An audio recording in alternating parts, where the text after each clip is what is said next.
जय श्री जगन्नाथ हर हर शंभु।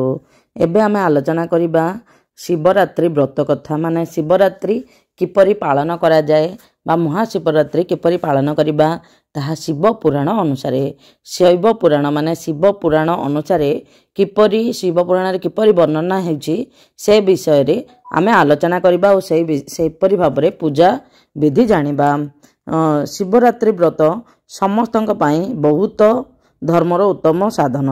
निष्काम अथवा सकाम भाव रखुथिया समस्त मनुष्य वर्ण आश्रम नारी बालक दास दासी तथा देवता आदि सकल देहदारिक पई एही श्रेष्ठ व्रत भाव में विवेचना करा जायछि। शिवरात्रि कोटि कोटि हत्यार पाप नाश करिथाए। से दिन सकाळु उठी आनंद मनरे स्नानादि नित्यकर्म करिबा हबो। आलस्य त्याग करी शिवालय को जाई विधिवत शिवलिंग को पूजा करी नमस्कार करिवे। तापर संकल्प करिवे। संकल्प मु ओडिया कही देउछि। ओडिया कह जाय देव देव महादेव नीलकंठ मु आपनकु नमस्कार। हे देव मु आपनक शिवरात्रि व्रत अनुष्ठान करबाकू चाहूँगी। देवेश्वर आपनक प्रभाव रे व्रत निर्विघ्न रे पूर्ण हो एवं कामादि शत्रु मते पीड़ा न दियंतु। एपरि संकल्प करी पूजन सामग्री संग्रह करिवे। उत्तम स्थान रे जेउठी शास्त्र प्रसिद्ध शिवलिंग थिबो सेठाकू रात्रि जाई स्वयं उत्तम विधि विधान संपादन करिवे। तापरे शिवंक दक्षिण बा पश्चिम भागरे हाथ पांदरे सुंदर स्थान रे समस्त पूजा सामग्री को सजाई रखिबे और तापरे सेठारे आउ थरे स्नान करिवे। स्नान परे सुंदर वस्त्र उपवीत धारण करी 3 थर आचमन करिबा परे आचमन करिबा परे पूजा आरंभ करिवे। जेउ मंत्र पढ़ी जेउ द्रव्य देवार विधान नियत होइछि ताहाको अनुसरण करी पूजा करिवे। बिना मंत्र रे महादेवंक पूजा करिबा उचित नुहे। गीत वाद्य नृत्य इत्यादि सहित भक्ति भाव रे रात्र प्रथम प्रहर पूजा सारी विद्वान व्यक्ति मंत्र जपिबे। जदि मंत्रज्ञ व्यक्ति सेतेबेले श्रेष्ठ पार्थिव लिंग निर्माण करथिबे तेबे नित्यकर्म करिबा परे पार्थिव लिंग को ही पूजा करिवे। प्रथमे पार्थिव लिंग निर्माण करी परे ताहाको विधिवत स्थापन करिवे। तापरे पूजा सारी नाना प्रकार स्तोत्र द्वारा भगवान वृषभधीश्वर को संतुष्ट करिवे। बुद्धिमान व्यक्ति सेतिकी बेले शिवरात्रि व्रतर महात्म्य पाठ करिवे।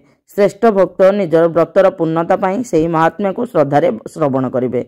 रात्रिर 4 प्रहर रे 4टी पार्थिव लिंग निर्माण करी आवाहन ठारू आरंभ करी विसर्जन पर्यंत क्रमशः पूजा करिवे एवं उत्सव सहित प्रसन्नता पूर्वक जागरण करिवे।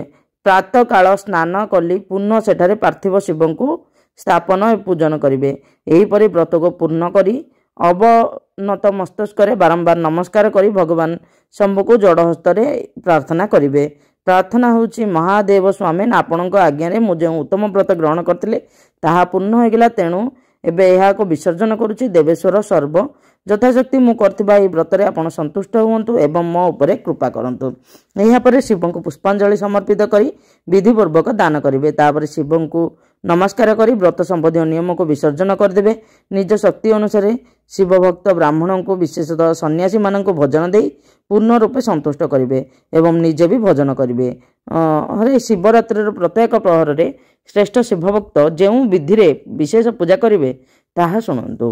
प्रथम प्रहर रे पार्थिव लिंग स्थापना करी अनेक प्रकार सुंदर उपचार द्वारा भक्ति भाव में पूजा करिवे।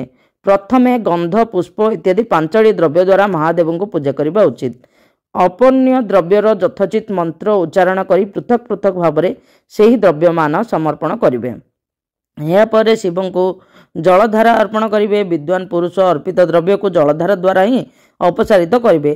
जलधारा संगे संगे 108 मंत्र जपी सेठारे निर्गुण सगुण स्वरूप शिव को पूजा करिवे। गुरु प्रदत्त मंत्र नचेत नाम मंत्र रे सदा शिव को पूजा करिवे। सुगंधित चंदन देवे। अखंडित चाउल माने अक्षत और कला तेल रे परमात्मा को शिव को पूजा करिवे। पद्म व कन्यर पुष्प अर्पण करिवे। 8टी नाम रे पुष्प अर्पण करिवे। शिवंकर सेही 8टी नाम हैला उब भव सर्व रुद्र पशुपति उग्र महाज भीम और ईशान। यही नाम गुड़िक आरंभ रे श्री जोड़ी और शेष चतुर्थी विभक्ति करी अर्थात श्री उबाय नमः इत्यादि नाम मंत्र उच्चारण करी शिव को पूजा करिवे। पुष्प समर्पण पर धूप दीप और नैवेद्य निवेदन करेंगे। प्रथम प्रहरे विद्वान पुरुष नैवेद्य निमंते बद्वान प्रस्तुत करी पकवान प्रस्तुत करी रखिथिबे। तापर श्रीफल युक्त विशेषार्घ्य दे तांबूल समर्पण करेंगे। यापर नमस्कार और ध्यान करी गुरुंक ठारू मंत्र प्राप्त जप करेंगे। गुरु प्रदत्त मंत्र अभाव पंचाक्षर मंत्र नम शिवाय मंत्र जपरे शिव को संतुष्ट करेंगे। धेनु मुद्रा देखाई उत्तम जल रे तर्पण करेंगे। तापर निज शक्ति अनुसार 5 जन ब्राह्मण को भोजन देवकू संकल्प करेंगे। यापर प्रथम प्रहर बीती न जावा पर्यंत उत्सव इत्यादि करेंगे। तापर द्वितीय प्रहर चलिए पुनः पूजा निमित्त संकल्प करेंगे अथवा एका बेलके 4 प्रहर पूजा पाई संकल्प करी प्रथम प्रहर पर पूजा करेंगे। प्रथमे पूर्वोक्त द्रव्य रे पूजा कर सारी जलधारा समर्पित करेंगे। प्रथम प्रहर अपेक्षा 2 गुण मंत्र जपी शिव को पूजा करेंगे। पूर्वोक्त तिल ज तथा पद्मफूल शिव को अर्चना करेंगे। विशेषतः बेलपत्र रे परमेश्वर शिव को पूजा करवा उचित। द्वितीय प्रहर रे टभा लेंबू सहित अर्घ्य देई क्षीरी नैवेद्य प्रदान करेंगे।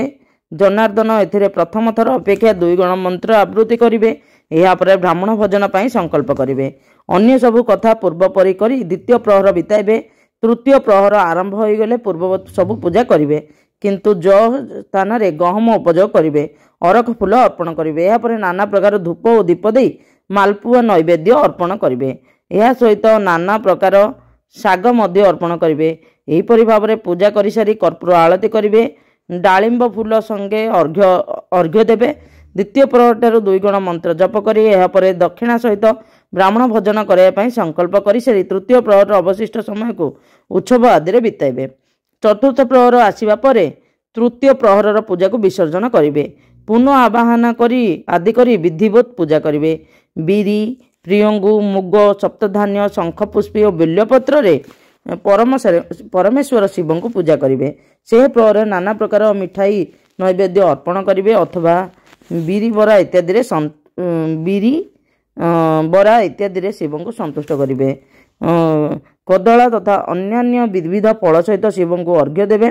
तृतीय प्रहर रे 2 गुण मंत्र जपिबे एवं ब्राह्मण भजन संकल्प करेंगे। गीत वाद्य और नृत्य रे शिव को आराधना पूर्वक समय बिताइबे।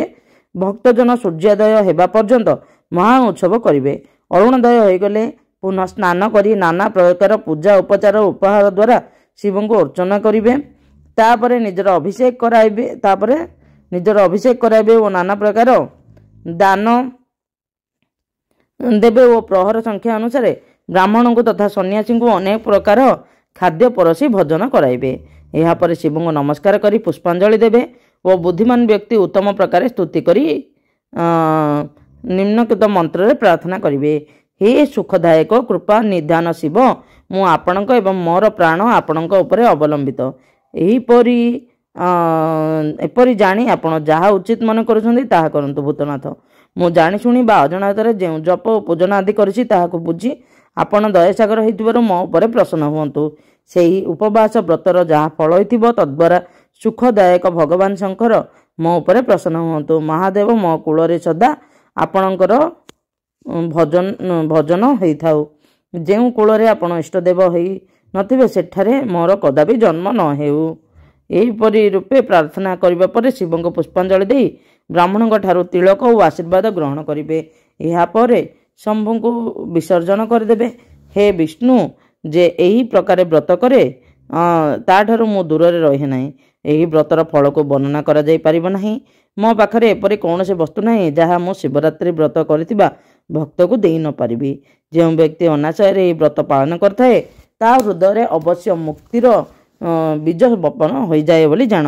मनुष्य प्रति मासरे भक्तिपूर्वक शिवरात्रि व्रत करवा उचित। यापर व्रत उद्यापन करी मनुष्य सांगे सांगे फल लाभ करे। यही व्रत करुवा उपासकर समस्त दुख मु दूर करदे एवं ताको भोग मोक्ष इत्यादि समस्त मनवांछित फल प्रदान करे। सुत कहउचंदी महर्षिगण भगवान शिवंकर यही परम हितकारक अद्भुत वचन शुणी सारी विष्णु तांकर स्वाधम को फेरीगले।